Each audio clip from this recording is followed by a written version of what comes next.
तो अब हम लोग इनिशिएट कर रहे हैं अपना टॉपिक इंटरफेरेंस। यार इंटरफेरेंस ऑफ लाइट की मैं बात करूं तो बहुत ज़्यादा खास टॉपिक नहीं है, कोई बहुत सिंपल सा टॉपिक है। हाँ, इसका डेरिवेशन ज़रूर थोड़ा सा लेंथी है, हाँ इंपॉर्टेंट तो है यार, बिल्कुल बिल्कुल नो डाउट इंपॉर्टेंट है टॉपिक आपका, ठीक है, तो छोड़ना नहीं है टॉपिक बिल्कुल भी। तो इंटरफेरेंस में होता क्या है कि जो इंटेंसिटीज होती है ना, उन इंटेंसिटी के अंदर मॉडिफिकेशन हो जाता है कुछ, यानी हो सकता है जो जिस पॉइंट पे इंटरफेरेंस हो रहा हो वहाँ या तो इंटेंसिटी आपको बढ़ के मिलेगी कुछ, या इंटेंसिटी आपको कम होके मिलेगी। तो जो इंटेंसिटी के अंदर बदलाव आया ना, ये किसका रिजल्ट है? इंटरफेरेंस का। जो इंटेंसिटीज के अंदर बदलाव आया, ये किसका रिजल्ट है यार? आपका इंटरफेरेंस का। तो देखिए मेरे पास अगर दो सोर्सेज हैं, मेरे पास एक सोर्स है ये कोई S1 और मेरे पास एक सोर्स है कोई S2, और यहां से कुछ लाइट की वेव्स यहां किसी पॉइंट पे मिल रही हैं, जाके यहां किसी पॉइंट पे जाके मिल रही हैं। यार जब ये दोनों लाइट के सोर्स से दो इंटेंसिटीज यहां पे आके मिलेंगी तो ये दो केसेस बनेंगे। यार यहां पे बोला जाएगा रिजल्टेंट इंटेंसिटी, ये रिजल्टेंट इंटेंसिटी मिलेगी यहां पे। अब ये रिजल्टेंट इंटेंसिटी यार बढ़ के भी मिल सकती है और कम होके भी मिल सकती है। अब कुछ बच्चों का सवाल होगा सर कम होके क्यों मिलेगी? हाँ यार प्रैक्टिकल बात है, कम होके भी मिल सकती है, ये कम होके भी मिल सकती है। तो अगर रिजल्टेंट इंटेंसिटी बेटा बढ़ के मिल रही है, यानी I1 प्लस I2, अगर रिजल्टेंट इंटेंसिटी आपको बढ़ के मिल रही है तो इसको बोला जाता है constructive interference. Constructive interference,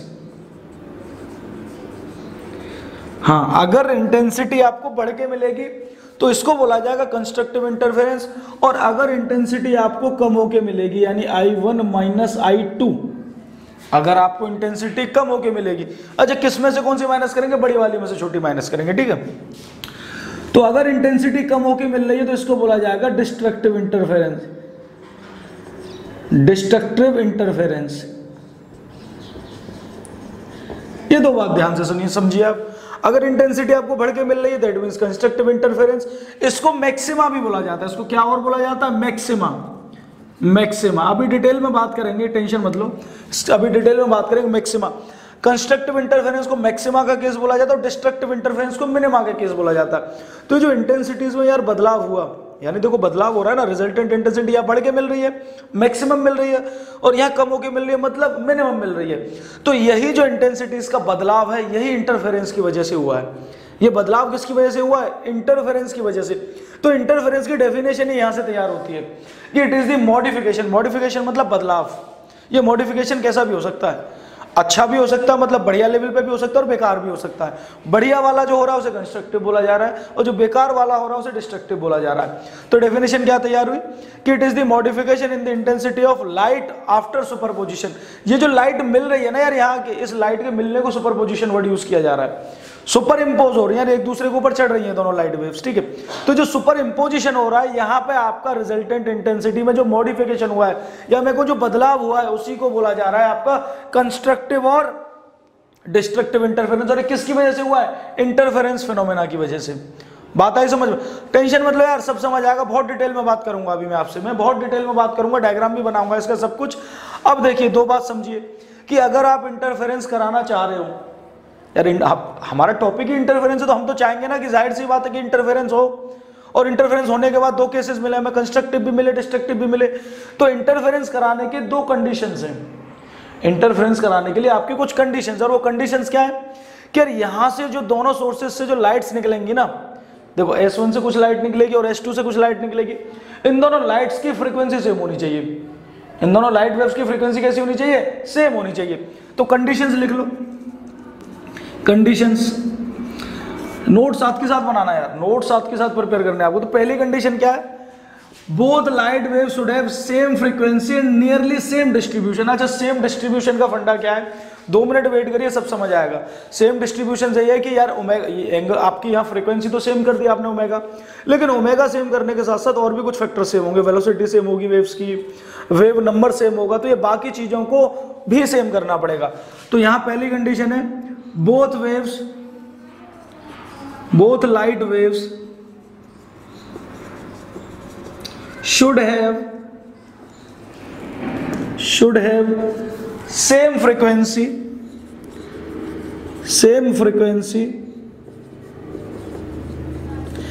and nearly same distribution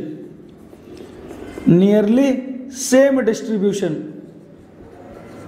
अच्छा, सेम डिस्ट्रीब्यूशन से आप ये भी समझ सकते हो कि इनिशियल फेज डिफरेंस 0 लिया जाएगा, इनका इनिशियल फेज डिफरेंस क्या लिया जाएगा, 0 लिया जाएगा। तो पहली कंडीशन हो गई कि यहां से जो दोनों वेव्स निकलेंगी उनकी फ्रीक्वेंसी सेम होनी चाहिए, यहां से जो दोनों वेव्स निकलेंगी उनकी फ्रीक्वेंसी सेम होनी चाहिए। इंटरफेरेंस जब आप करा रहे हो तभी आपको कंस्ट्रक्टिव और डिस्ट्रक्टिव इंटरफेरेंस फिनोमेना नोटिस कर पाओगे। और दूसरा यार ये कि अगर आप चाह रहे हो इंटरफेरेंस फिनोमेना हो तो सबसे पहले तो क्या होना चाहिए इंटरफेरेंस के लिए कि दोनों वेव्स का सुपरपोजिशन होना चाहिए, सुपरपोजिशन होना चाहिए वेव्स का। भाई दोनों वेव्स मिलेंगी कहीं तभी तो इंटरफेरेंस पैटर्न आप नोटिस कर पाओगे। सुपरपोजिशन होने के बाद ही इंटरफेरेंस होगा, सुपरपोजिशन होने के बाद ही कौन सा फिनोमेना होगा, इंटरफेरेंस फिनोमेना। और अगर इंटरफेरेंस फिनोमेना होता है तो ये दो केसेस मिलेंगे आपको, कंस्ट्रक्टिव और डिस्ट्रक्टिव के। यानी रिजल्टेंट इंटेंसिटी एक बार तो हो सकता है आपको बढ़ के मिल रही है I1 + I2 और इसको बोला जा रहा है कंस्ट्रक्टिव इंटरफेरेंस, कंस्ट्रक्टिव इंटरफेरेंस। और अगर रिजल्टेंट इंटेंसिटी आपको कम होके मिल रही है, अगर रिजल्टेंट इंटेंसिटी आपको कम होके मिल रही है तो इसे बोला जाएगा डिस्ट्रक्टिव इंटरफेरेंस। तो ये इंटरफेरेंस की पहली कंडीशन कि अगर आप चाह रहे हो कि लाइट आपका इंटरफेरेंस फिनोमेना क्रिएट करे, क्लियर है, तो आप इसे नोट कर लो। इसके बाद मैं बात करूंगा कि कंस्ट्रक्टिव और डिस्ट्रक्टिव इंटरफेरेंस की कंडीशंस क्या होंगी, मैं डायग्राम भी बनवाऊंगा आपको, तभी डेरिवेशन पूरा होगा, नोट कर लो इसे। चलिए, condition for constructive and destructive interference की बात करें तो यार हम लोग क्या करते हैं कि दो सोर्सेज लेते हैं और दोनों सोर्सेज से हमारी कुछ वेव्स आएंगी और किसी पॉइंट पे आके मिलेंगी। वो जब किसी पॉइंट पे आके मिलेंगी तो वहां पे हम लोग इंटरफेरेंस फिनोमेना नोटिस करेंगे। मैं मान लेता हूं यार मेरे पास एक ये है सोर्स कोई S1, ये कोई सोर्स S1 और एक ये है बेटा सोर्स कोई S2 और यहाँ पे, और इन दोनों सोर्सेज के बीच की कुछ दूरी रही होगी, उसके बारे में आगे बात करेंगे डिटेल में। ये हमारे पास दोनों सोर्सेज हो गए S1 और S2, ठीक है। यहां पे मैंने कहीं एक स्क्रीन रखी हुई है, यहां पे मैंने कहीं एक क्या रखी हुई है बेटा, एक स्क्रीन रखी हुई है और इस स्क्रीन पे हम लोग इंटरफेरेंस फिनोमेना नोटिस कर रहे हैं। ये मेरे दो सोर्सेज हैं S1 और S2 और इस स्क्रीन पे किसी एक P पॉइंट पे मैं एक इंटरफेरेंस पैटर्न नोटिस करना चाह रहा हूं, मतलब यहां से दोनों वेव्स निकलेंगी और इस P पॉइंट पे आके मिलेंगी। ये पहली वेव आके बेटा यहां पहुंची, ये पहली वेव आके पहुंची और इस पहली वेव ने डिस्टेंस ट्रेवल किया बेटा x, इस पहली वेव ने कितना डिस्टेंस ट्रेवल किया, x डिस्टेंस ट्रेवल किया। और जो दूसरी वेव यहां पे पहुंची है बेटा, ये डिस्टेंस ट्रेवल करके गई है x + Δx। यार देखो ना, इससे कुछ ज्यादा है डिस्टेंस, तो जो ज्यादा डिस्टेंस है उसको मैंने बोल दिया Δx। तो दूसरी वाली वेव है, इसने डिस्टेंस ट्रेवल कर दिया x + Δx। अब मैं क्या ले रहा हूं बेटा, मैंने बोला था ना कि अगर आप इंटरफेरेंस पैटर्न नोटिस करना चाह रहे हो तो जो अभी मैंने आपको बात बताई थी कि दोनों सोर्सेस की एंगुलर आपकी फ्रीक्वेंसी सेम होनी चाहिए, फ्रीक्वेंसी सेम होनी चाहिए। अच्छा, इसी कंडीशन को बोला जाता है कोहेरेंट सोर्सेस, इसे क्या बोला जाता है, कोहेरेंट सोर्सेस। डिटेल में थोड़ी देर में बात करेंगे कि S1 और S2 सोर्सेज आपके क्या होने चाहिए, कोहेरेंट सोर्सेज होने चाहिए। S1 और S2 सोर्सेज आपके कैसे होने चाहिए, कोहेरेंट सोर्सेज होने चाहिए। अच्छा, कोहेरेंट सोर्सेज के लिए सबसे पहली कंडीशन क्या है कि इन दोनों की फ्रीक्वेंसी सेम होनी चाहिए, इन दोनों की फ्रीक्वेंसी सेम होनी चाहिए और इनिशियल फेज डिफरेंस क्या होना चाहिए, 0। तो मैं इनिशियल फेज डिफरेंस 0 ही ले रहा हूं। फेज से आप फर्क समझते हो, फेज डिफरेंस का मतलब ये आप लोग पढ़ के आए होंगे 11वीं क्लास में वेव्स चैप्टर में, चैप्टर नंबर 8 इलेक्ट्रोमैग्नेटिक वेव्स में भी पढ़ा था। अच्छा, फेज का मतलब आप ऐसे समझिए कि अगर दो वेव्स की मैं बात करूं तो सेम वक्त पे एक पीक वैल्यू अचीव करेंगे और सेम वक्त पे एक 0 वाली वैल्यू अचीव करेंगी। अगर ऐसा काम दो वेव्स कर रही हैं तो आप ये कह सकते हो दोनों वेव्स सेम फेज में चल रही हैं। तो मैंने जब यहां से जो दो वेव्स निकाली हैं S1 से और S2 से, दोनों वेव्स को इनिशियली फेज डिफरेंस 0 दिया है। हाँ, जब P पॉइंट पे पहुंचेंगी तो इनके बीच में कुछ फेज डिफरेंस आ जाएगा और वो फेज डिफरेंस आएगा बेटा इस Δx डिस्टेंस की वजह से, जो इस वाली वेव ने ज्यादा ट्रेवल किया है। यानी इनिशियल फेज डिफरेंस 0 है लेकिन बाद में कुछ फेज डिफरेंस आएगा, वो किसकी वजह से आएगा, इस पाथ डिफरेंस की वजह से, जो इन दोनों वेव्स के बीच में पाथ डिफरेंस आ रहा है, ठीक है। तो ये जो पूरा कैलकुलेशन चल रहा है एट t = 0 पे चल रहा है, एट t = 0 पे चल रहा है। यानी t = 0 पे आपने इनिशियल फेज क्या दिया, इनिशियल फेज डिफरेंस 0 कर दिया। यहां से दो वेव्स निकाली है, पहली वेव निकली, दूसरी वेव निकली। अच्छा, ओमेगा दोनों के लिए मैं क्या कर रहा हूं बेटा, सेम कर रहा हूं। देखिए मैंने बोला था ना आपको ओमेगा सेम करना पड़ेगा, तो ओमेगा मैं सेम कर रहा हूं, ओमेगा सेम कर दिया मैंने, v भी सेम कर दिया, दोनों वेव्स की वेलोसिटी भी सेम कर दी, ओमेगा सेम कर दिया, v सेम कर दिया। ऑटोमेटिकली k सेम हो जाएगा बेटा, ऑटोमेटिकली क्या सेम हो जाएगा, k सेम हो जाएगा। आपने ओमेगा सेम कर दिया, v सेम कर दिया, k सेम हो चुका है, क्योंकि आपको पता है v का फॉर्मूला क्या होता है, ओमेगा बाई के, वी का फॉर्मूला ओमेगा बाई के। तो जब आपने दो फैक्टर सेम कर दिए तो तीसरा फैक्टर ऑटोमेटिकली सेम हो जाएगा। अब देखिए भाई, जब यहां से जो दो वेव्स निकल रही हैं वो कुछ इस तरीके की नहीं होंगी वेव्स, यानी हार्मोनिक वेव्स होंगी। और हार्मोनिक वेव्स की इक्वेशन क्या होती है? हार्मोनिक वेव्स की आपको इक्वेशन पता कुछ ऐसी होती थी, y equal to A sine omega T minus के एक्स, कुछ इस तरीके की इक्वेशन होती थी। अच्छे से याद आ गई होगी आपको। कोई भी अगर हार्मोनिक वेव है तो उसकी इक्वेशन ये होगी y equal to A sine omega T minus के एक्स। अब देखो साहब, यहां से एक अलग वेव निकल रही है, यहां से अपनी एक अलग वेव निकल रही है, तो दोनों वेव्स की अलग अलग इक्वेशन होगी। इस वाली वेव के लिए मैं इक्वेशन बोल देता हूं y1 होगी, और इस वाली वेव के लिए मैं इक्वेशन क्या बोल देता हूं y2 होगी। तो देखिए मेरी इक्वेशन क्या बनने वाली है अब मैं फॉर सोर्स 1 इसके लिए मेरी इक्वेशन क्या निकल के आएगी, y1 equal to a1 sine omega T minus के एक्स। बताओ मेरे लाल, आएगी इक्वेशन निकल के ये। y1 की इक्वेशन मेरी क्या बनेगी, a1 sine omega T minus के एक्स। सेम वे में इस वाली वेव के लिए इक्वेशन क्या बनेगी, देखो बदलाव क्या आएगा भाई। ये हमारा x क्या होता था, डिस्प्लेसमेंट। हमारी वेव जिस एक्सिस के अलॉन्ग डिस्प्लेसमेंट करती थी, ये x हमारा डिस्प्लेसमेंट शो करता था। तो भाई पहली वाली वेव ने तो x डिस्टेंस चला है तो कोई दिक्कत नहीं, सेम इक्वेशन होगी। लेकिन दूसरी वेव ने कितना डिस्टेंस चला, x प्लस डेल्टा x।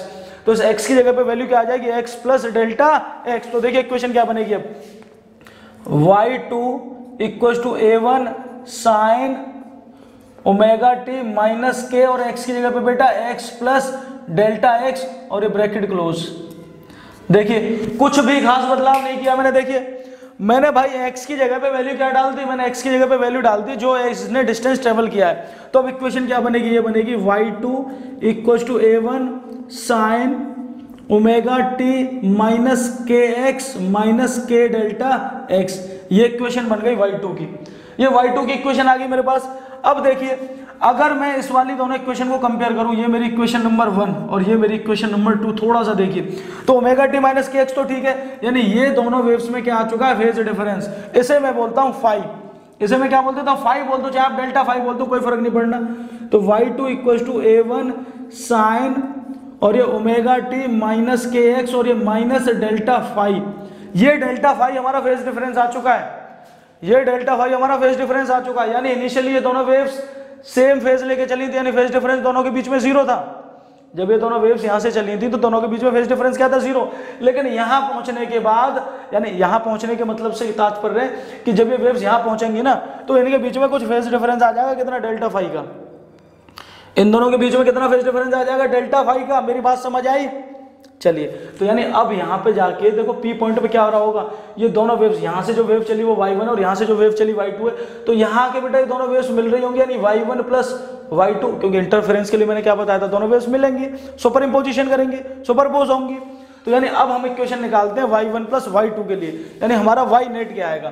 तो नोट कर लो यहाँ तक आप, एक बार नोट कर लो यहाँ तक आप लोग। चलिए मैं थोड़ा सा ये वाली चीजें मिटा रहा हूं यार, क्योंकि बोर्ड फिर कम पड़ेगा मेरे लिए।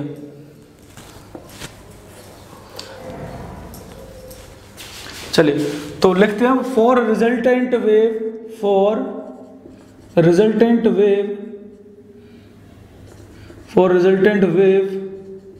और रिजल्टेंट वेव कब, आफ्टर सुपरपोजिशन, आफ्टर सुपरपोजिशन, यानी जब ये दोनों वेव सुपरपोज करेंगी तो हमारे पास y की वैल्यू क्या आएगी बेटा, y1 प्लस y2। यार अंडरस्टूड वाली बात है, दोनों वेव्स को जोड़ दो, आप दोनों वेव्स की इक्वेशन को जोड़ दो मैथमेटिकली, जो भी इक्वेशन बनेगी वो हमारी रिजल्टेंट वेव की आएगी। तो वैल्यू डालते हैं, ये क्या हो जाएगी, y1 इक्वल टू y1 की वैल्यू क्या है मेरे पास, देखो ये रही a1 sine omega T minus के x, a1 sine omega T minus के एक्स, ये मेरी y1 की वैल्यू है, प्लस अगली इक्वेशन क्या, a1 साइन, सॉरी बेटा ये a2 आएगा, क्योंकि सेकंड इक्वेशन की बात कर रहे हैं ना हम लोग, तो यहाँ a2 आएगा, छोटी छोटी मिस्टेक्स हो जाती हैं। तो a2 साइन और ये ओमेगा टी माइनस के एक्स, और ये माइनस बेटा ये हमारे पास फाई। अच्छा आप इसे फाई लेके चलो, क्योंकि आगे परेशान करेगा वरना डेल्टा फाई, आपको फाई ले लो। क्यों कह रहा हूं मैं, क्योंकि अभी आप इसमें ट्रिग्नोमेट्रिक आइडेंटिटीज लगाओगे तो डेल्टा फाई से आप गलत कर सकते हो, आप फाई ले लो। हाँ नहीं, डेल्टा फाई ले रहे हो तो वो सही है, गलत नहीं है, गलत कोई भी नहीं, दोनों चीजें बिल्कुल सही है। अब देखिए ये हमारे पास आ गया। अब मैं क्या करने वाला हूँ यार, देखो इस चीज को तो ऐसे ही लिखा रहने दो, ये वाली चीज अगर मैं इसको ये वाली टर्म जो है मैं इसको एज अ ए ट्रीट करूं और इसको एज अ बी ट्रीट करूं, तो ये साइन ए माइनस बी का फॉर्मूला बन रहा है कुछ? कौन सा सर? बिल्कुल बन रहा है। और आपको याद होगा साइन ए माइनस बी का फॉर्मूला क्या होता है?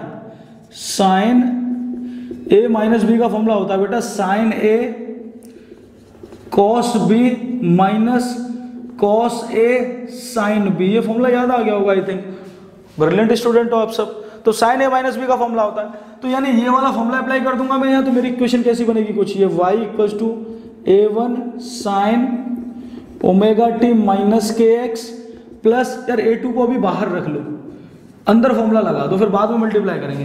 तो क्या हो जाएगा? ये साइन ए कॉस बी यानी cos five minus cos five, ठीक, कॉस ए साइन भी हो जाएगा ना? नहीं, कॉस फाइव क्यों होगा यार? ये आएगा कॉस ओमेगा टी माइनस के एक्स और ये साइन फाइव। ये हमने फॉर्मूला लगा दिया, हमने साइन ए माइनस बी का फॉर्मूला लगा दिया, कुछ नहीं किया यार, बिल्कुल बेसिक मैथ्स चल रही है। यहाँ पे हमने साइन ए माइनस बी का फॉर्मूला लगाया। अब देखिए, अब a2 को अंदर मल्टीप्लाई करूंगा तो एक बार तो a2 इसके साथ मल्टीप्लाई होगा और एक बार a2 इसके साथ मल्टीप्लाई होगा, तो इक्वेशन कैसी बनेगी कुछ? y equals to a1 sine omega T minus के x plus a2 sine omega T minus के एक्स और इस साथ में cos फाइव माइनस a2, ठीक है। और यहाँ लिख देते हैं, इस साइन फाइव को आगे ले लेता हूँ मैं, साइन फाइव और साथ में cos ओमेगा टी माइनस के एक्स। ये इक्वेशन बन गई मेरे पास। अब देखो, कुछ कॉमन लेना चाहें तो हमें कुछ कॉमन मिल सकता है मेरे हिसाब से। अच्छा, ये वाली चीज़ देखना, कुछ कॉमन मिल सकता है क्या? मैं जिसे अंडरलाइन कर रहा हूँ, ये वाला पोर्शन और ये वाला पोर्शन, कुछ कॉमन दिख रहा है क्या मेरे हिसाब से? आंसर सर दिख तो रहा है कुछ, देखिए साइन ओमेगा टी माइनस के एक्स कॉमन दिख रहा है। तो ये मेरे पास इक्वेशन क्या बनेगी? अगर मैं साइन ओमेगा टी माइनस के एक्स कॉमन ले लूं तो ये आगे क्या बचेगा मेरे पास? ये बचेगा यहाँ से a1 प्लस a2 cos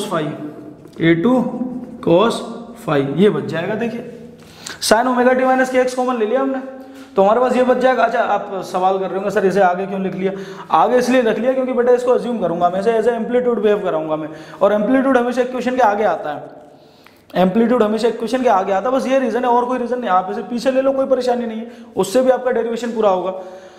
अब यहाँ क्या बचा था बेटा? माइनस a1 था, ये बचेगा माइनस a2 और ये साइन फाइव और एक कॉस ओमेगा टी माइनस के एक्स। देखिए साहब, बिल्कुल है, कोई परेशानी इस बात में? मेरे हिसाब से तो नहीं होनी चाहिए। चलिए, अब मैं इसको कुछ अज्यूम कर लेता हूं, ये वाला जो पोर्शन है मेरा, ये इसको मैं अज्यूम कर लेता हूं बेटा a sine theta, a cos theta, और इसको अज्यूम कर लेता हूं मैं a साइन थीटा। उससे होगा क्या? मैं एम्पलीट्यूड कैलकुलेशन करूंगा आगे, उससे मैं एम्पलीट्यूड कैलकुलेशन करूंगा आगे। एक्चुअली मैं वीडियो देखनी पड़ती है यार बार बार, कहीं ऐसा ना हो वीडियो स्टॉप हो जाए। चलिए, ठीक बन रही है वीडियो है, अज्यूम कर लेते हैं। तो अब हमारा a1 plus a2 cos theta किसके बराबर हो जाएगा? a cos थीटा के बराबर। और दूसरा वाला जो फैक्टर है हमारा, अच्छा इसको इक्वेशन नंबर 1 बोल देना क्योंकि आगे जरूरत पड़ेगी हमें। अच्छा, 1 और 2 बोल रखें, इसको a बोल दो आप, फिर क्या बोल दो? a। और दूसरी वाली को, और ये a2 sign five, a2 sign five, इसको बोल दो आप लोग a sine theta, a sine theta बोल दो, और इसको बोल दो इक्वेशन नंबर b। इन दोनों से अभी हम काफी कुछ सॉल्व करने वाले हैं। तो यहां तक समझ आया? कुछ नहीं किया बेटा, देखो मैं फिर से एक बार रिवाइज करा रहा हूं। ये दो वेव्स हमने यहां से निकाली, यहां से पहली वेव निकली हमारी कौन सी वाली? a1 sine omega T minus के एक्स, और यहां से हमारी जो वेव निकली थी, इक्वेशन तो वही थी, लेकिन बस इसमें पाथ इसने जो x चला था, इसने x प्लस डेल्टा x चला था, तो x की जगह पे वैल्यू डाल दी, तो हमारी फाइनल y2 मतलब ये वाली इक्वेशन निकल गया। यानी y, ये पहली इक्वेशन पहली वाली वेव में और दूसरी वाली वेव में पाथ डिफरेंस आ गया कितना? फाई का। और अब अगर हमें यहाँ सुपरपोजिशन कराना है तो रिजल्टेंट वेव के लिए दोनों वेव्स का एडिशन कर देंगे। तो हमने दोनों वेव्स का एडिशन किया, और एडिशन करने के बाद कुछ नहीं, बस ट्रिग्नोमेट्रिक आइडेंटिटीज लगा दी। इसके बाद हमने ये वाला पोर्शन एज्यूम कर लिया a cos थीटा के बराबर, और ये वाला पोर्शन एज्यूम कर लिया sin थीटा के बराबर। इन दोनों वैल्यूज को यहाँ रिप्लेस करते हैं, तो हमारी ये ना जो y चल रही है, ये नेट है, y नेट भी लिख सकते हो आप इसे। तो ये y नेट आपकी क्या आ रही है निकल के? ये आ रही है निकल के, ये वाला पोर्शन आपका a2 cos थीटा हो चुका है, a2 को ये सॉरी a cos थीटा के बराबर, तो ये हो गया a cos थीटा और ये साथ में साइन ओमेगा टी माइनस के एक्स, ठीक है। और ये वाली चीज क्या हो चुकी है आपकी, इसको जिम कर लेंगे माइनस a साइन थीटा और ये कॉस ओमेगा टी माइनस के एक्स, ठीक है। ये आ गया निकल के। आई होप आप लोगों को समझ आई होंगी चीजें।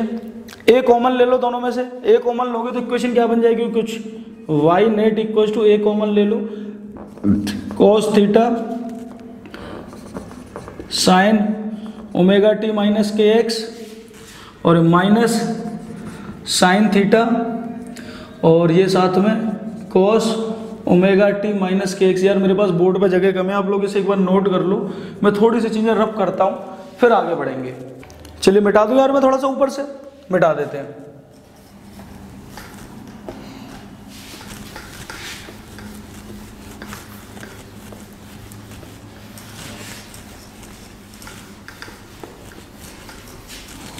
अब देखो यार, ये जो इक्वेशन है ना, इसमें थोड़ा सा अरेंज कर लेते हैं। अच्छा अरेंज नहीं करोगे तब भी आपका सही है क्वेश्चन, अरेंज नहीं करोगे तब भी आपकी इक्वेशन ठीक बनेगी, क्योंकि हमें इलेक्ट्रोमैग्नेटिक वेव्स में पढ़ाया गया था कि इस तरीके की दोनों वेव्स का मतलब सेम होता।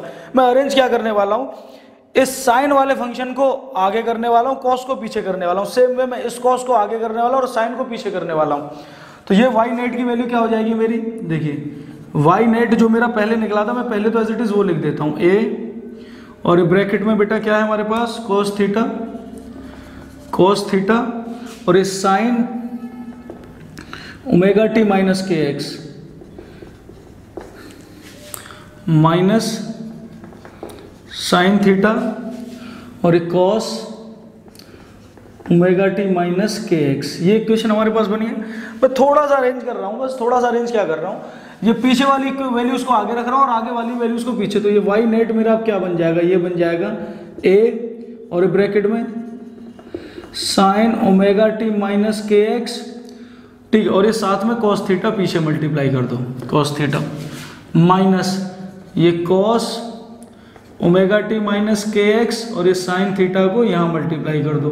ये बन गई मेरी इक्वेशन। चलिए अब ये हमारे पास क्या बन चुका है, आप देखिए, अगर मैं इस पूरी वैल्यू को एज अ ए ट्रीट कराऊं, एज अ ए, और इस पूरी वैल्यू को एज अ बी ट्रीट कराऊं, ये जो थीटा है बी, ये ए और ये बी, तो ये कुछ sign A cos B minus cos A sine B दिख रहा है आपको।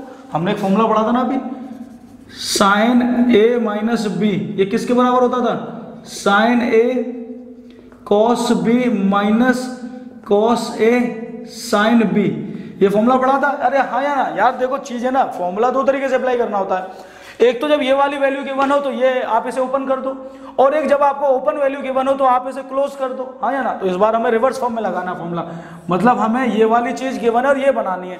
तो अब मैं इसे ऐसे भी तो लिख सकता हूँ कि वाई नेट मेरा क्या आ जाएगा यहाँ से ए, और इसे क्या लिखोगे आप, ये साइन ए की जगह पे कौन आ जाएगा, ओमेगा टी माइनस के एक्स, और ये माइनस मेरे लाल थीटा।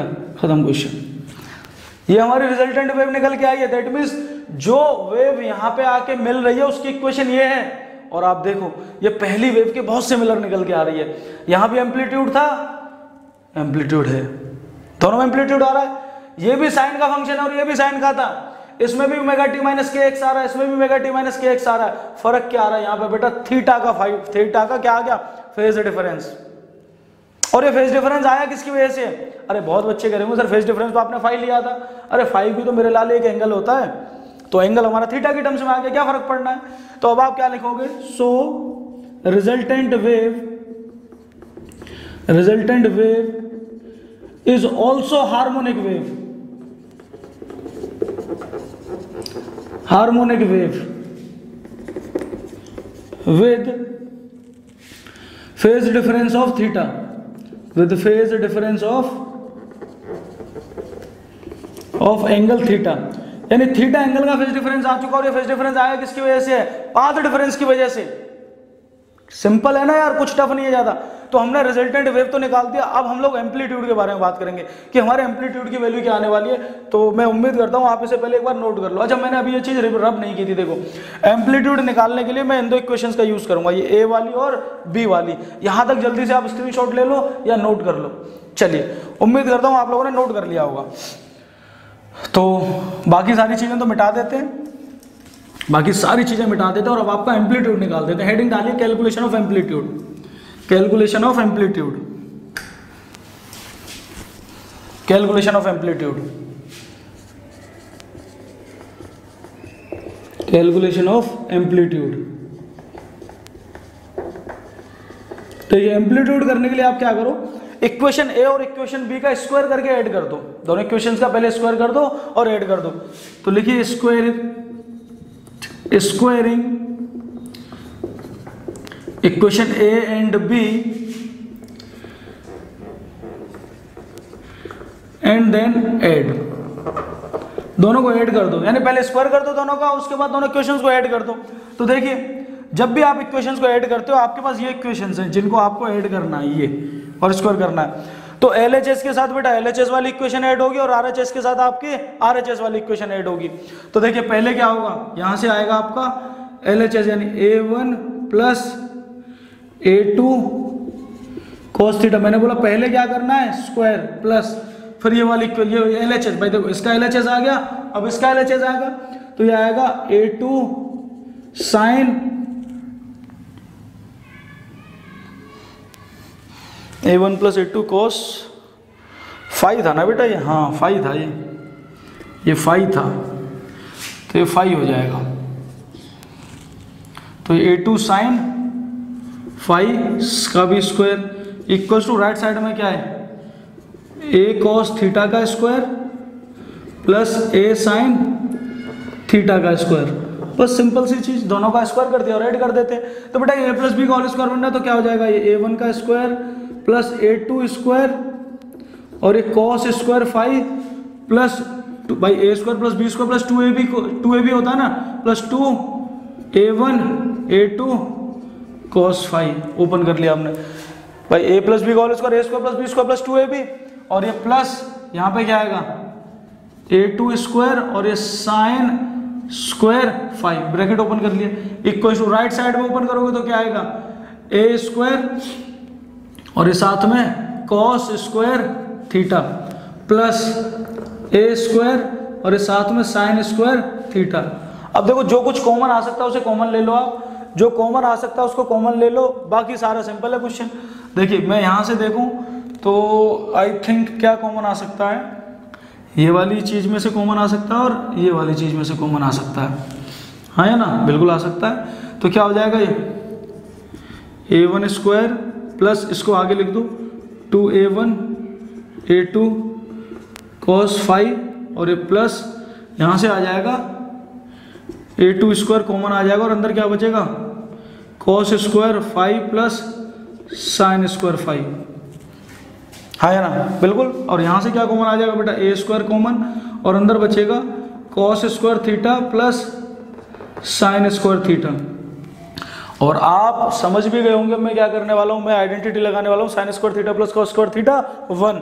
तो देखो, ये वाला पोर्शन भी आपका 1 बन जाएगा और ये वाला पोर्शन भी 1, तो ये इक्वेशन क्या बन जाएगी, A1 स्क्वायर प्लस भाई ये 1 हो जाएगा तो क्या हो जाएगा 2A1 A2 cos five plus A2 का स्क्वायर इक्वल्स टू ये आ जाएगा A स्क्वायर।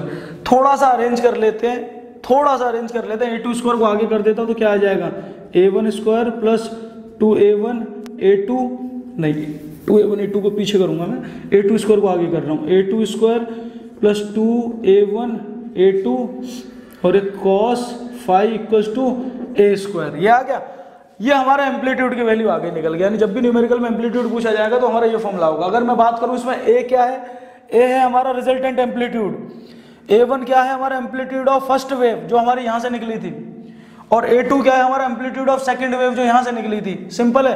देखो, कुछ बुक्स इस फॉर्मूले को थोड़ा सा और मॉडिफाई करके लिख देती हैं, मैं मिटा देता हूं अब थोड़ा इसे। वो क्या कर देती है, इसको अंडर रूट में पहुंचा देती हैं चीजों को। भाई अगर भाई एक बात बताओ ना, अगर आप ऐसे लिखो 2 इक्वल्स टू 4 या 4 इक्वल्स टू 2, दोनों का मतलब तो सेम है। हाँ, आंसर बिल्कुल सही है। तो ए स्क्वायर को इधर को कर देता हूँ, इस वाली पूरी चीज़ को इधर कर देता हूँ, तो इसकी वैल्यू आप ये निकाल सकते हो ना, A equals to by under root में चले जाएगी ये पूरी equation, a1 square plus a2 square plus 2a1 a2 cos phi. ये हमारा रिजल्टेंट एम्पलीट्यूड है। ये फाई हमारा वो एंगल होगा, यानी वो फेज होगा जो दोनों वेव्स के बीच में डिफरेंस होगा। देखो अगर आप नोटिस करो, a1 है आपका amplitude of wave 1, amplitude of wave 1 जो फर्स्ट वेव चली है। सेम वे में a2 है आपका एम्पलीट्यूड ऑफ वेव 2, और phi is the angle between both the waves, दोनों वेव्स के बीच का जितना भी फेज डिफरेंस चल रहा होगा। अगर एग्जाम में क्वेश्चन आता है और फेज डिफरेंस कुछ दिया जाता है तो आप फेज डिफरेंस डाल देना, अगर नहीं दिया जाता तो फेज डिफरेंस क्या हो जाएगा, 0, और आप न्यूमेरिकल कर लोगे आसानी से। तो ये तो हमारा हो गया एम्पलीट्यूड का। यार इंटेंसिटी का एक फॉर्मूला और निकालते हैं, देखो इंटेंसिटी का। तो उम्मीद करता हूँ स्क्रीनशॉट ले लो या नोट कर लो, आगे बढ़ते हैं। चलो, अगर मैं इंटेंसिटी का रिलेशन निकालूं एक, तो आपने एक फॉर्मूला पढ़ा होगा, छोटा सा बड़ा आसान सा फॉर्मूला है ये वाला, याद आ रहा है कुछ, कि intensity is directly proportional to amplitude का स्क्वायर।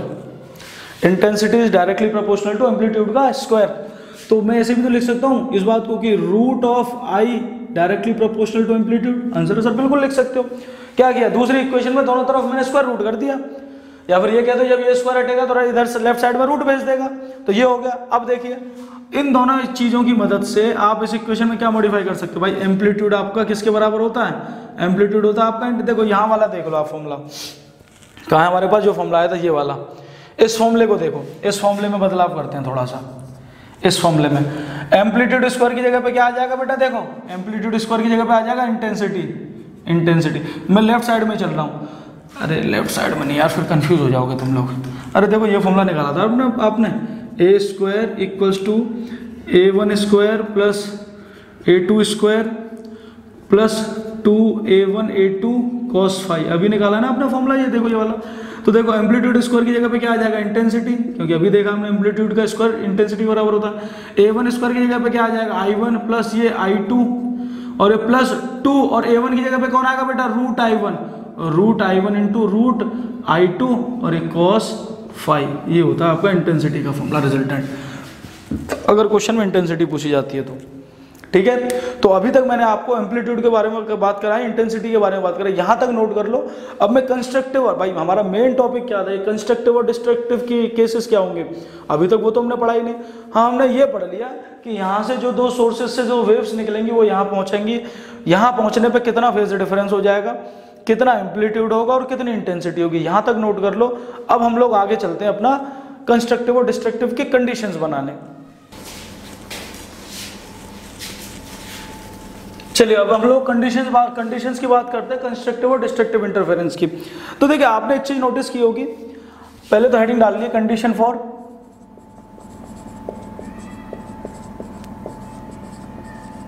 Constructive interference. हम लोग कंस्ट्रक्टिव की बात करेंगे पहले। आपने अभी एक फॉर्मूला देखा था इंटेंसिटी का और एम्पलीट्यूड का। यार इंटेंसिटी की बात करें तो इंटेंसिटी आ रही थी i1 plus i2 plus 2 root i1 i2 cos phi, और एम्पलीट्यूड में भी cos फाई आ रहा था। यानी कहीं ना कहीं भाई इंटेंसिटीज तो कांस्टेंट हो गई भाई, जो दो सोर्सेज हैं वहां से इंटेंसिटी सेम निकलेगी। जब इंटेंसिटी सेम निकलेगी तो यानी वेव्स के केस में कहीं ना कहीं एम्पलीट्यूड सेम हो सकता है। अब कहीं ना कहीं, अब देखो ना यार, कंस्ट्रक्टिव के केस में आपको मैक्सिमम, आपका क्या था, कंस्ट्रक्टिव के केस में आपको i मिल रहा था i1 प्लस i2, इसे आप मैक्सिमम कह सकते हो ना वैल्यू, भाई बढ़ के मिल रही है मैक्सिमम। तो मैक्सिमम होने के लिए आपको जो cos फाई था इसको मैक्सिमम करना पड़ेगा, cos फाई मैक्सिमम करना पड़ेगा आपको। और cos फाई मैक्सिमम कब होता है, जब cos फाई की वैल्यू होगी आपकी 1 के बराबर, क्योंकि cos थीटा, फाई हमारा एक एंगल है बेटा, आप एंगल से कंफ्यूज नहीं होना, ये थीटा भी हो सकता है फाई भी हो सकता है। तो यानी आपको अगर मैक्सिमम केस चाहिए, मतलब कंस्ट्रक्टिव चाहिए, क्योंकि कंस्ट्रक्टिव का मतलब ही मैक्सिमा है, कंस्ट्रक्टिव का मतलब ही मैक्सिमम है वैल्यू। तो अगर आपको कंस्ट्रक्टिव इंटरफेरेंस चाहिए तो आपको cos फाई मैक्सिमम करना पड़ेगा, और cos फाई की मैक्सिमम वैल्यू होती है 1। और cos फाई 1 कब होता है बेटा, या तो होता है 0 डिग्री पे, या होता है 2 पाई पे, या 4 पाई पे, या 6 पाई पे, इसी तरीके से आगे तक चलते जाएंगे। यानी सारे इवन मल्टीपल मिलेंगे आपको। अगर आपको मैथ्स की थोड़ी सी भी नॉलेज है तो आप जानते हो अच्छे से कि cos 0 पे 1 होता है, cos 2 पाई पे 1 होता है, 4 पाई पे 1 होता है, तो यानी आपके कौन से हो जाएंगे even multiples, even multiples of pi के इवन मल्टीपल्स। तो कंडीशन क्या बनती है इसकी, दैट मीन्स आपका फाई की वैल्यू क्या होनी चाहिए, फाई की वैल्यू होनी चाहिए 2n पाई। यहां से कंडीशन मिल गई आपको। आप n की वैल्यू 1 डाल के देखो, n की वैल्यू 0 डाल के देखो, n की वैल्यू 0 डालोगे तो क्या हो जाएगा, आपको फाई 0 मिल जाएगा। n की वैल्यू 1 डालो, आपको 2 पाई मिलेगा। आप 2 डाल के देखिए, इसी तरीके से 4 पाई मिलेगा। तो यहाँ पे n की वैल्यूज क्या क्या होंगी बेटा, n की वैल्यूज होंगी आपकी 0 प्लस माइनस 1 प्लस माइनस 2, इसी तरीके से वैल्यूज आगे बढ़ती जाएंगी, इसी तरीके से वैल्यूज आगे इंक्रीज करती जाएंगी। तो ये हमारा निकल के आ गया कि आप कंस्ट्रक्टिव इंटरफेरेंस अगर चाह रहे हो बनाना, अगर आप कंस्ट्रक्टिव इंटरफेरेंस चाह रहे हो तो आपको फाई की values even multiple of phi करने पड़ेंगे। अच्छा अभी हमने अगर हम बात करें कि कंस्ट्रक्टिव के केस में भाई, अगर भाई देखो ना आप चीजें देखो, यहाँ से हो क्या रहा था, दो सोर्सेज से दो वेव्स निकली थी, ये S1 ये S2, और यहाँ पे कहीं आप इन दोनों वेव्स को मिला रहे थे। तो यार पाथ में डिफरेंस तो आएगा, दोनों वेव्स के पाथ में डिफरेंस तो आएगा, चाहे कंस्ट्रक्टिव बने चाहे डिस्ट्रक्टिव बने, दोनों के बीच में कुछ ना कुछ पाथ डिफरेंस चल रहा होगा। तो पाथ डिफरेंस निकाल लेते हैं कंस्ट्रक्टिव के केस में, पाथ डिफरेंस। और पाथ डिफरेंस आपको पता है किसके बराबर आ रहा था, के डेल्टा एक्स के बराबर आ रहा था ना आपकी फाई की वैल्यू। भाई आपकी फाई की वैल्यू क्या आ रही थी, आप याद करो, फाई की वैल्यू आ रही थी के डेल्टा एक्स के बराबर, आया ना, ये आ रही थी। और के की वैल्यू होती है बेटा 2 पाई बाई लैम्डा, के की वैल्यू होती है 2 पाई बाई लैम्डा। तो आप जैसे यहाँ वैल्यू डालोगे फाई की, तो ये फाई की वैल्यू क्या आ जाएगी, 2 pi by lambda into delta x. Phi की वैल्यू भाई के की जगह आपने डाला 2 pi by lambda into delta x, और फाई की वैल्यू आप यहाँ से निकाल चुके हैं ना 2n पाई। इसको इक्वेशन 1 बोल दो, इसको इक्वेशन 2 बोल दो। दोनों इक्वेशंस को कंपेयर करा सकते हो, आंसर सर बिल्कुल करा सकते हैं। तो ऑन कंपेयरिंग इक्वेशन 1 एंड 2 आपकी इक्वेशन क्या बनेगी, ये बनेगी 2n pi equals to 2 pi by lambda into delta x. ये पूरा खेल बेटा मैं डेल्टा एक्स निकालने के लिए कर रहा हूँ, क्योंकि डेल्टा एक्स ही मेरा पाथ डिफरेंस है। अब मैं पाथ डिफरेंस चेक करना चाह रहा हूँ कि अगर वेव आपका कंस्ट्रक्टिवली मिलेंगी तो दोनों के बीच में पाथ डिफरेंस कितना चल रहा होगा। तो 2n pi equals to 2 pi by lambda into delta x. अब देखिए कुछ चीजें कैंसिल आउट हो सकती हैं, 2 से 2 कैंसिल आउट, पाई से पाई कैंसिल आउट, तो डेल्टा एक्स की वैल्यू क्या आ जाएगी, डेल्टा एक्स की वैल्यू आ जाएगी बेटा n इंटू लैम्डा। तो ये बेटा बिल्कुल परफेक्ट है, लेकिन कुछ बुक्स क्या लिख देती है, ऊपर नीचे 2 का मल्टीप्लाई कर देती हैं, बस आपका जनरल फॉर्मूला बनाने के लिए। तो इसे ऊपर नीचे आप 2 से मल्टीप्लाई करो तो क्या बन जाएगा 2n लैम्डा बाई 2। बस ये दोनों का मतलब सेम है, क्योंकि 2 से 2 कैंसिल आउट करोगे वापस आपको इक्वेशन मिल जाएगी। तो ये आपका था पूरा कंस्ट्रक्टिव का, कि कंस्ट्रक्टिव के केस में आपकी फाई की वैल्यू क्या होगी और डेल्टा एक्स की वैल्यू क्या होगी। ध्यान रखना न्यूमेरिकल सॉल्व नहीं कर पाओगे, अगर ये चीजें नहीं पता होंगी तो यार न्यूमेरिकल सॉल्व नहीं होंगे आप लोगों से। हमने अगर कंस्ट्रक्टिव इंटरफेरेंस करा रहे हैं तो फाई की वैल्यू क्या आ रही थी, फाई की वैल्यू आ रही 2n पाई, यानी आपके इवन मल्टीपल्स होने चाहिए पाई के। और पाथ डिफरेंस कितना आएगा कंस्ट्रक्टिव के केस में, आएगा 2n लैम्डा बाई 2 या फिर n लैम्डा। चलिए नोट करिए, अब बात करते हैं डिस्ट्रक्टिव की। स्क्रीनशॉट ले लो और यार शेयर करते रहो अपने दोस्तों के साथ, अगर लग रहा है कि हाँ वीडियो हेल्पफुल है थोड़ी सी, शेयर करते रहो। चलिए कंडीशन फॉर डिस्ट्रक्टिव इंटरफेरेंस।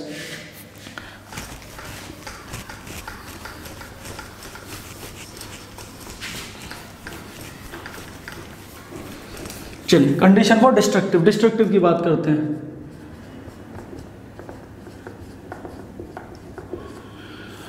भाई डिस्ट्रक्टिव के केस में आप जानते हो, डिस्ट्रक्टिव मतलब आपका क्या होगा, आई की वैल्यू मिलनी चाहिए I1 माइनस I2, यानी मिनिमम वैल्यू मिलनी चाहिए आपको। मिनिमम मतलब क्या है, cos फाई आपको मिनिमम करना पड़ेगा, अरे हाँ या ना, आपको cos फाई मिनिमम करना पड़ेगा ना। अगर आपको मिनिमम वैल्यू चाहिए तो भाई पूरा फंक्शन cos पे डिपेंड कर रहा है, तो cos फाई को मिनिमम कर दो। और cos फाई मिनिमम कब होता है आपका, cos फाई मिनिमम होता है बेटा या तो पाई पे, 3 पाई पे, 5 पाई पे, इसी तरीके से सारे आपके ऑड मल्टीपल्स ऑफ पाई,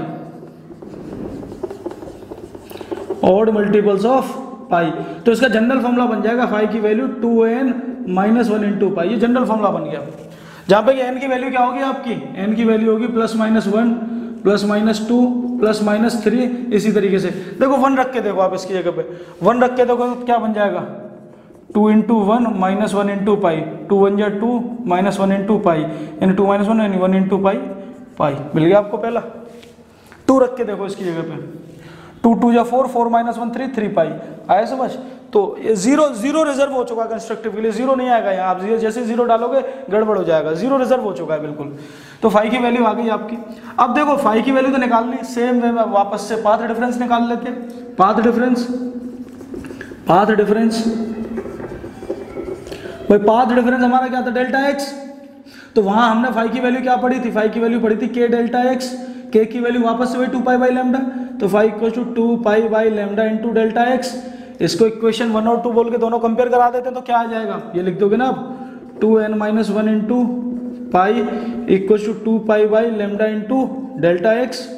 आया ना, पाई से पाई उड़ा दो बेटा, पाई से पाई उड़ा दोगे और कुछ उड़ सकता है, नहीं उड़ सकता। तो आ जाएगी डेल्टा एक्स की वैल्यू यहाँ से 2n-1 इंटू लैम्डा बाई 2। आया समझ, सिंपल है यार, पता नहीं क्यों डरते हो आप लोग। तो ये था पूरा इंटरफेरेंस टॉपिक आपका। उम्मीद करता हूँ आप लोगों को बहुत अच्छे से समझ आया होगा। जल्दी से नोटिस कर लो, मतलब नोट कर लो। इसके आगे मैं अब बात करूंगा आप लोगों से कोहेरेंट सोर्सेज के बारे में। याद करो, अभी मैंने बोला था ना कि अगर आप ये इंटरफेरेंस पैटर्न करा रहे हो, मैंने डायग्राम बनाया था आपको कि यहाँ से एक सोर्स 1 निकल रहा था, यहाँ से एक सोर्स 2 निकल रहा था, और ये दोनों किसी जगह पे मिल रहे थे यहाँ, और मैंने बोला था ये सोर्सेज आपके कोहेरेंट होने चाहिए। अब डिटेल में बात करेंगे कि कोहेरेंट सोर्सेज क्या हैं, और अगर ये सोर्सेज कोहेरेंट नहीं होंगे तो आप क्या दिक्कतें फेस करोगे। समझ तो आना चाहिए ना। बहुत बच्चे कहें कि सर हम नहीं ले रहे कोहेरेंट सोर्स, मैं कहूँगा मत लो, देखते हैं फिर क्या परेशानी आएगी। तो अब मैं आपसे बात करूंगा कि ये दोनों सोर्सेज कोहेरेंट अगर हैं तो कोहेरेंट सोर्सेज की मेन कंडीशंस क्या क्या होती हैं, और उसके साथ ही मैं बात करूंगा कि अगर सोर्सेज कोहेरेंट नहीं होंगे तो क्या परेशानी फेस करनी पड़ जाएंगी। नोट कर लीजिए इसे आप।